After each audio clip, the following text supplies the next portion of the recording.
வணக்கம். உங்கள் லெஜண்ட் சரோனாவில் அக்ஷய திருதியை முன்னிட்டு தங்க நகைகளுக்கு பவுனுக்கு ரூபாய் 2000 தள்ளுபடி. ஏப்ரல் 22 முதல் மே 4 வரை ரூபாய் 2000 தள்ளுபடி.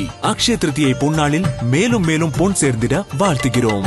உலகின் மிகப்பெரிய single display jewellery the legend new Saravana stores பிரம்மாண்டமாய் பாடி. துப்பாக்கி ஏந்தியர்கள் எப்படின்னா இந்தியாவில் வந்து லைசன்ஸ் கொடுத்துருக்காங்களா? எல்லாருக்கும் துப்பாக்கி கொடுத்துருக்காங்களா?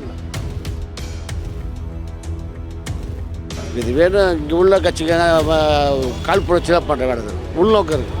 அந்த மாதிரி சொல்கிறவங்களுக்கு தேசப்பற்றும் நம்மளோட தேசம் மேலே நலனும் இல்லாதவங்க. அப்படி சொல்கிறவங்க இந்த நாட்டில் இருக்கிறதுக்கு தகுதியே இல்லாதவங்க. பாகிஸ்தானில் முஸ்லீம்ஸ் தான் இருக்கிறாங்க. முஸ்லீம் தீவிரவாதம் தான் அது. அவங்க வந்து அவங்க நாட்டில் வந்து நிலை குலைஞ்சிருக்கு. அதை டைவெர்ட் பண்ணுறதுக்காக காஷ்மீர் இந்தியா மேலே போர் தொடுக்கிறோன்ற ஒரு இதில் அப்பாவி பொதுமக்களை கொண்டிருக்காங்க. அவன் சைக்கோகளோட கேவலமானவன். உலகம் முழுக்க தீவிரவாதிகள் எடுத்துக்கிட்டிங்கன்னா பெரும்பான்மையாக 99% யாருன்னு மதம் சார்ந்து யாருன்னா இஸ்லாமிய தீவிரவாதிகள் தான். அது இந்தியாவில் நடக்கிற அனைத்து தீவிரவாதத்துக்கும் முழுக்க தீவிரவாதிகளாக இருக்கக்கூடிய அந்த தீவிரவாத குழுக்களுக்கு தலைமையாக இருக்கக்கூடியது எல்லாமே இஸ்லாம் மதத்தை சார்ந்த ஒரு அமைப்பு தான் செயல்பட்டுக்கிட்டு இருக்கு. அவனுங்களுடைய ஆண்மை உறுப்பை அதை சுனத் பண்ணியிருக்காங்களா அப்படின்னு டெஸ்ட் பண்ணிவிட்டு அதை அவன் இல்லை அப்போ நீ போய் சொல்லுன்னு சுட்டுருக்கான். அப்படி இல்லைன்னா குரானை பற்றி சொல்லு, இல்லை அல்லாவை பற்றி உனக்கு தெரிஞ்சதை சொல்லு. இப்படியெல்லாம் செக் பண்ணி முஸ்லீம் இல்லைன்னா மட்டுமே சுட்டிருக்காங்க. நம்ம மதசாயை நாம் பூசல சார், அந்த மதத்தில் இருக்கவங்க இதை பண்ணுறாங்க.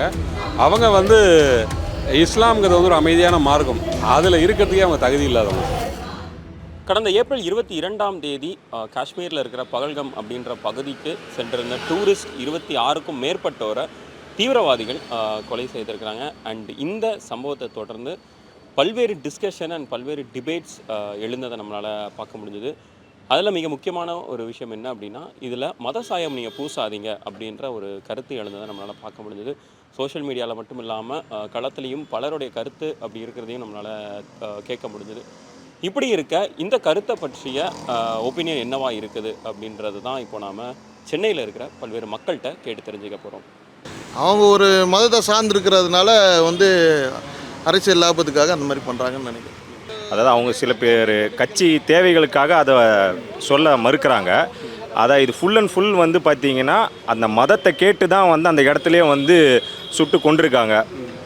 அங்கே இருக்கிற வந்து ஒரு பேர் வந்து அங்கே இருக்கிறாங்க. அவங்க வந்து பார்த்திங்கன்னா அவர் ஹஸ்பண்டுக்கு வந்து கொஞ்சம் அதை பற்றி தெரிஞ்சிருக்குது, அந்த குரானை பற்றி படிக்க தெரிஞ்சிருக்கு. அதனால் அதை அந்த தீவிரவாதி சுடம் வரும்போது அதை பற்றி பேசியிருக்காங்க. அதனால் அவங்க வந்து அந்த மதத்தை சார்ந்தவங்கன்ட்டு விட்டுட்டு போயிருக்காங்க. இப்போ இங்கே இருக்க ஃபுல் இதுவுமே வந்து அந்த மதத்தை சார்ந்தவங்க தான் அவங்க வந்து எல்லாருமே நாங்கள் வந்து ப்ரொஜெக்ட் பண்ண விரும்பலை. அந்த போர்வையை மேலே போட்டுட்டு அதை வச்சு அவங்க இவங்க தான் அவங்க தான்ட்டு முஸ்லீம்ஸ் தான் டெரரிஸ்ட்டுன்னு நாங்கள் சொல்ல வரல நாங்கள் யாருமே. ஆனால் இவங்க வந்து என்ன சொல்கிறாங்க, எல்லோரும் ஒன்றா சேர்ந்து வாழணும் தான் இங்கே இந்தியான்னு ஒன்று இருக்குது. ஆனால் அது எப்படி தனிப்பட்ட விதமாக வந்து ஒரு முஸ்லீம்ஸ்ன்னு தனியாக ஒதுக்கி வச்சு இந்துஸை மட்டும் கார்னர் பண்ணி சுடுறாங்கன்னு தெரியல. அது ரொம்ப ரொம்ப கஷ்டமாக இருக்குது. அது உலகம் முழுக்க பார்க்க தீவிரவாத தாக்குதல் சொல்கிறாங்க. இந்த தீவிரவாத தாக்குதலுக்கு எதிர்பார்ப்புன்னு சொல்லி சர்வதேச அமெரிக்கா ரஷ்யா சொல்லியிருக்காங்க. துப்பாக்கி அந்த அதுக்கும் தீவிரவாத வித்தியாசம் இருக்கும். இது வேணும். இங்கே உள்ள கட்சிக்கான கால் புரட்சி தான் பண்ணுற வேலை உள்நோக்கம் இருக்குது. அங்கே நடந்த விஷயத்தை பயங்கரவாத தாக்குதல் இல்லை அப்படின்னு சொல்லுகிறவங்களுக்கு நான் ஒன்று சொல்லிக்க விரும்புகிறேன். முழுக்க அந்த மாதிரி சொல்கிறவங்களுக்கு தேசப்பற்றும் நம்மளோட தேசம் மேலே நலனும் இல்லாதவங்க. அப்படி சொல்கிறவங்க இந்த நாட்டில் இருக்கிறதுக்கு தகுதியே இல்லாதவங்க. கொஞ்சமாவது ஒரு மனசாட்சி வேண்டாம்? அவங்க என்ன மாதிரியெல்லாம் சொல்லியிருக்காங்க, அந்த தீவிரவாதிகள் என்ன சொன்னாங்கன்னு யார் சொன்னாங்க? அந்த பாதிக்கப்பட்ட குடும்பங்கள், அதாவது உயிர் இழந்த அவங்க தகப்பனையோ அப்பாவையோ புருஷனை இழந்த அந்த பெண்மார்கள் அவங்க சொன்ன விஷயத்தை தான் நம்ம பத்திரிகை வாயிலாகவும் நம்ம அரசு நமக்கு சொன்னாங்க. இந்த விஷயத்தை கொச்சப்படுத்துனீங்கன்னா அந்த 28 பேரோட நம்ம தேசத்துக்காக உயிர் தியாகம் பண்ணியிருக்காங்க. அவங்கள நம்ம போற்றி வணங்க வேணும். அவங்களுக்காக நம்ம இதயாஞ்சலி செலுத்தணுமே தவிர அவங்களோட உயிர் தாகத்தை இப்படி கொச்சப்படுத்தக்கூடாது. துப்பாக்கி ஏந்தியர்கள் எப்படின்னா இந்தியாவில் வந்து லைசன்ஸ் கொடுத்துருக்காங்களா? எல்லாருக்கும் துப்பாக்கி கொடுத்துருக்காங்களா? இந்தியாவில் வந்து யாரும் துப்பாக்கி அலௌடு கிடையாது. போலீஸு ஒரு சிலர் மட்டும் லைசன்ஸ் வாங்கி ரினியூ பண்ணணுமா இயர்லி ஒன்ஸு. அப்புறம் ஆர்மி, அவ்வளோதானே. மற்ற யார் கொடுக்குறாங்க? அது தெரியாமல் வர்றவெல்லாம் தீவிரவாதி தானே. ஆக்கிரமிப்பு காஷ்மீரில் இருக்கிற பாகிஸ்தான் ஆக்கிரமிப்பு காஷ்மீர் அங்கிருந்து தான் உள்ளே வந்திருக்காங்க. அது ஒன்று. ரெண்டாவது வந்து இது வந்து அவங்கள பொறுத்த வரைக்கும் என்னென்னா ஆர்டிகல் 370 கேன்சல் பண்ணதில்ல என்ன, அதை எடுத்துட்டு எல்லாருக்கும் எல்லா இடமும் சொந்தம், இந்தியர்கள் எங்கே வேணாலும் போகலாம், என்ன வேணாலும் தொழில் புரியலாம், எதை வேணாலும் சொத்து வாங்கலாம் அப்படின்ற ஒரு கான்செப்டை பிரதமர் கொண்டு வந்தப்போ இப்போ இருக்கிற மோடிஜி அதை கொண்டு வந்ததை அவங்களால ஏற்றுக்க முடியல. ஏன்னா இன்னைய வரைக்கும் காஷ்மீரை வந்து இந்தியாவிலிருந்து ஒரு தனி பாகமாக தான் பாகிஸ்தான் பார்க்குது. இந்த மாதிரி ஒரு பொட்டைத்தனமான ஒரு செயலுக்கு இந்திய அரசாங்கம் சரியான பதிலடி கொடுக்குங்க. அதுக்கு முதல் கட்டமாக இந்த சிந்து நதியை வந்து நிறுத்தினது உண்மையிலே ஒரு மிக சிறந்த ஒரு சால சிறந்த திறமை. இது வந்து கோழைத்தனமான செயல். அதாவது இப்போ ஒரு நேவி லெஃப்டினன்ட் கமாண்டர் ஒரு நவலுங்கிற வந்து மேரேஜ் ஆகி 6 days ஆச்சு. நியூலி மேரிட் கப்புள்ஸ் அவர் வந்து அவருடைய பேண்ட் அவுத்து அவருடைய இந்துவா முஸ்லீமான்னு பார்த்து கொள்கிறாங்கன்னா அவங்க எவ்வளோ ஒரு வெறி பிடிச்ச ஒரு மத வெறி பிடிச்சவங்களுக்காக பாருங்கள். நம்ம வந்து எல்லாருமே வந்து சகோதரம் இந்தியா ஃபுல்லாக சமத்துவம் நல்ல நல்லிணக்கத்தை பேண்ட நாட்டுன்னு சொல்லிட்டு அவங்க வந்து ஒரு முஸ்லீம் ஹிந்துவான்னு பார்த்து கொள்கிறாங்கன்னா அவங்கள வந்து இந்தியா விட்டு அவங்கள வெளியே வேற இருக்கணும் அவங்கள. சார் இப்போ மிலிட்ரியும் துப்பாக்கி வச்சுருக்கு, இந்த அட்டாக் பண்ணவங்களும் துப்பாக்கி வச்சுருக்காங்க. அது தேசத்துக்கு பாதுகாப்பாக வச்சுருந்தாங்கன்னா நீங்கள் துப்பாக்கி ஏந்தி வரணும் அவங்கள சொல்லலாம்.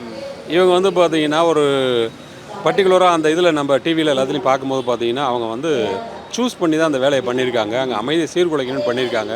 அவங்கள துப்பாக்கி ஏந்தியவர்னு சொன்னோம்னா அப்போ அதோட அர்த்தம் வேறு மாதிரி மாறிடும். அப்போ மிலிட்ரியன்ஸ் நம்ம என்னன்னு சொல்லுவோம். அதனால் இது வந்து மிகப்பெரிய தவறான கருத்து. அவங்க கண்டிப்பாக தீவிரவாதி தான். பட் நம்ம முஸ்லீம்ஸை சொல்லலை.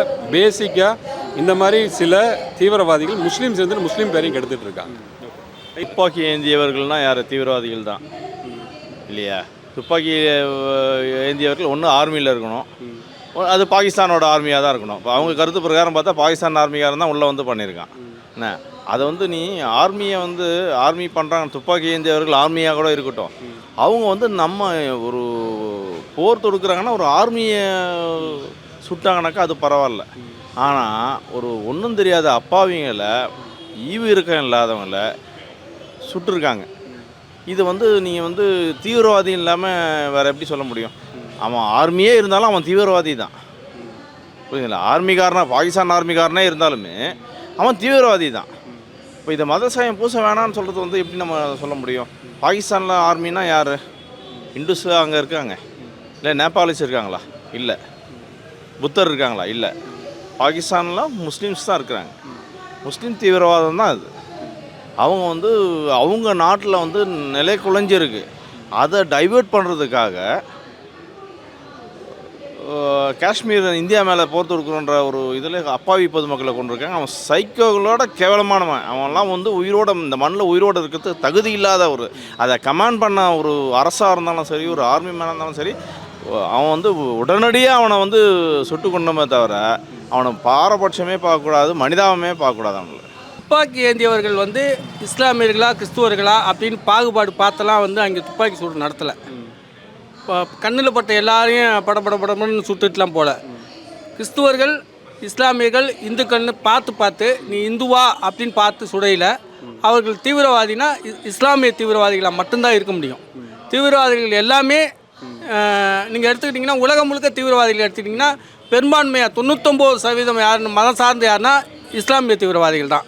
அது இந்தியாவில் நடக்கிற அனைத்து தீவிரவாதத்துக்கும் முழுக்க தீவிரவாதிகளாக இருக்கக்கூடிய அந்த தீவிரவாத குழுக்களுக்கு தலைமையாக இருக்கக்கூடியது எல்லாமே இஸ்லாம் மதத்தை சார்ந்த ஒரு அமைப்பு தான் செயல்பட்டுக்கிட்டு இருக்குது. அது பாகிஸ்தானாக இருக்கலாம், அல்லது பங்களாதேஷாக இருக்கலாம், அதை தாண்டி எந்த நாடுகளாக இருந்தாலும் இஸ்லாமிய தீவிரவாதத்தை ஊக்குவிக்கிறாங்க அப்படின்னா மன்னிக்கணும், தீவிரவாதத்தை ஊக்குவிக்கிறாங்கன்னா அது முழுக்க அது இஸ்லாத்தை சார்ந்து மத சார்ந்த தீவிரவாதம் தான். அதில் எந்த மாற்ற கருத்தும் இல்லை.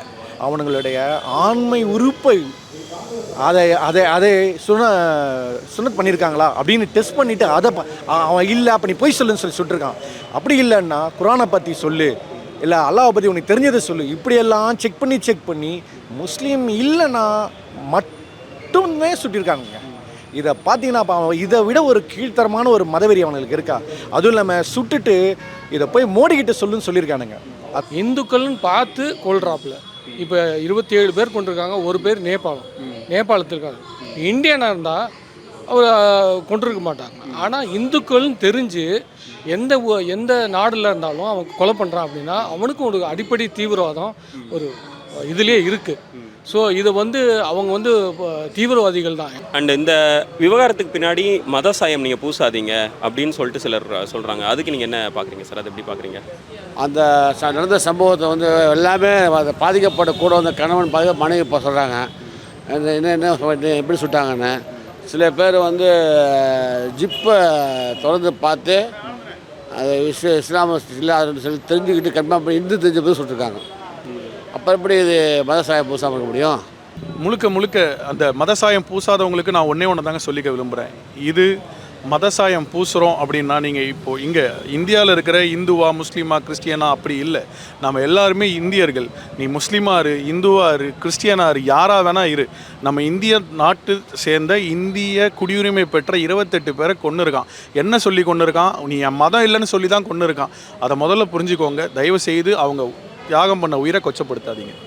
இது பெரிய நம்ம அடி கொடுத்து பாகிஸ்தானை இந்திக்க முடியாதபடி பண்ணால் தான் அவங்க அடுத்து நம்மளை வாழாட்ட மாட்டாங்க. நம்ம மதசாயம் நாம் பூசல சார், அந்த மதத்தில் இருக்கவங்க இதை பண்ணுறாங்க. அவங்க இஸ்லாம்ங்கிறது ஒரு அமைதியான மார்க்கம், அதில் இருக்கிறதுக்கே அவங்க தகுதி இல்லாதவங்க சார். ஒன்றும் ஆர்மி பண்ணணும். பாகிஸ்தான் இல்லை நாங்கள் தான் சொல்லி தான் பண்ணாங்கன்னு சொல்லுவாங்க. மதசாயம் பூச வேண்டாம், பாகிஸ்தான் பண்ணாங்கன்னு சொல்லிக்கலாம். இல்லைன்னா அவன் யார்? முஸ்லீம்ஸ் தான். அவன் ஒருத்தரை இண்டுவான்னு கேட்டு அவனை கொல்றான்னும் போது அவன் எந்த மதசாயம் பூசாமல் எப்படி இருக்க முடியும்? நாங்கள் மதசாயம் பூசலையே. சுட வந்தவங்க எத்தனை பேர் இஸ்லாமியர்கள், எத்தனை பேர் இந்து, எத்தனை பேர் பௌத்தர்கள்? யார் மதசாயம் பூசக்கூடாதுன்றானோ அவன்கிட்ட கேளுங்க. வந்த 5 பேர் எந்த மதத்தை சேர்ந்தவங்க? நீங்கள் தீவிரவாதிகள் அப்படின்னா நான் முதல்ல சொன்ன மாதிரி தான். கணக்கில் போகிற எல்லாருமே எங்களுடைய கோரிக்கையை நிறைவேற்றுறதுக்காக ஒன்று என்னுடைய தலைவரை விடுதலை பண்ணுங்கள், அல்லது எங்களுக்கு இது வேணும் அப்படின்னு கேட்டு அதுக்கு டார்கெட் பண்ணி நான் கண்ணில் போகிற எல்லாரையும் சுட்டு போனால் அது தீவிரவாதிகள். அவங்களுக்கு துப்பாக்கி கிடச்சிது அதனால் சுட்டு போனாங்கன்னு சொல்லலாம். நீ இந்த பக்கம் நில்லு, நீ இந்த பக்கம் நில்லு. நீ இஸ்லாமியனா, கிறிஸ்துவனா, இந்துவா? அதுக்காக நாட்டில் உள்ள எல்லாரும் இஸ்லாமியர்கள் பூரா தீவிரவாதிகளானா கண்டிப்பாக இல்லை. ஆனால் தீவிரவாதிகள்னால் கண்டிப்பாக அது இஸ்லாமியர்கள் தான். அது தப்பு சார். ஏன்னா இது மதசாயம் பூசி தான் ஆகணும் சில விஷயங்கள். ஏன்னா அவங்க எங்கேருந்து வந்தாங்கன்னு எல்லாத்துக்கும் தெரியும். பாகிஸ்தான்லேருந்து வராங்க, ஒரே ஒரு ரிலீஜனை டார்கெட் பண்ணி அடிக்கிறாங்க அப்படின்னா அவங்களோட நோக்கம் என்னவாக இருக்கும்? ஸோ இந்துக்கள் வாழக்கூடாதுன்னு நினைக்கிறாங்க. அவங்க டார்கெட்டாக யாருன்னு தெரிஞ்சு யாரை டார்கெட் பண்ணி அடிக்கணும்னு தெரிஞ்சு அடிக்கிறவன் தான் தீவிரவாதி. அவனை தீவிரவாதின்னு தான் சொல்லணும். நம்ம எல்லா இஸ்லாமியர்களும் தீவிரவாதி கிடையாது. ஆனால் அங்கே குறிப்பிட்ட அந்த தீவிரவாதம் செய்தவர்கள் இஸ்லாமியர்கள் தான். அதை சொல்கிறதுக்கு இவங்க தயங்குறாங்க. முஸ்லீம்ஸ் தான் அப்படின்னு இவங்களே ப்ரொஜெக்ட் பண்ணுறாங்க. நாங்கள் ப்ரொஜெக்ட் பண்ணலாம், அவங்களே ப்ரொஜெக்ட் பண்ணி முஸ்லீம்ஸ்னாலே டெரரிஸ்ட்டுங்கிற மாதிரி அந்த மாதிரி காமிச்சிக்கிறாங்க அவங்க. பகல்காம் தாக்குதல் மற்றும் அதை சுற்றி இருக்கிற பல்வேறு டிஸ்கஷன் அண்ட் டிபேட்ஸை பற்றி மக்கள்கிட்ட நம்ம கேட்டோம். இதில் அவங்க பயன்படுத்துகிற தீவிரவாதிகள் அண்டு ஆயுதம் ஏந்தியவர்கள் அப்படின்ற அந்த வார்த்தை பிரயோகமாக இருக்கட்டும், மதசாயம் இதில் பூசணுமா வேணாமா அப்படின்ற ஒரு விஷயமா இருக்கட்டும், எல்லாத்துலேயுமே கருத்து அப்படின்றத பார்த்துட்டோம் அப்படின்னா தீவிரவாதிகள்னு சொல்லுங்கள், அவங்கள ஆயுதம் ஏந்தியவர்கள் அப்படின்னு நீங்கள் சொல்லாதீங்க. மிலிட்டரி கூட தான் ஆயுதம் ஏந்தி இருக்கிறாங்க, அதுக்குன்னு அவங்க தீவிரவாதிகள் இல்லையே அப்படின்ற ஒரு கருத்தையும் சொல்கிறாங்க. அதே மாதிரி இந்த தாக்குதல் பார்த்துட்டோம் அப்படின்னா இதில் அவங்க குறிப்பாக இந்துக்களை டார்கெட் பண்ணியிருக்கிறாங்க. அவங்க இஸ்லாமியர்களை டார்கெட் பண்ணவே இல்லை. அப்புறம் எப்படி இதில் நம்ம மதசாயம் பூசாமல் இருக்க முடியும் அப்படின்ற கேள்விகளையும் எழுப்பியிருக்கிறாங்க. Subscribe to One India and never miss an update.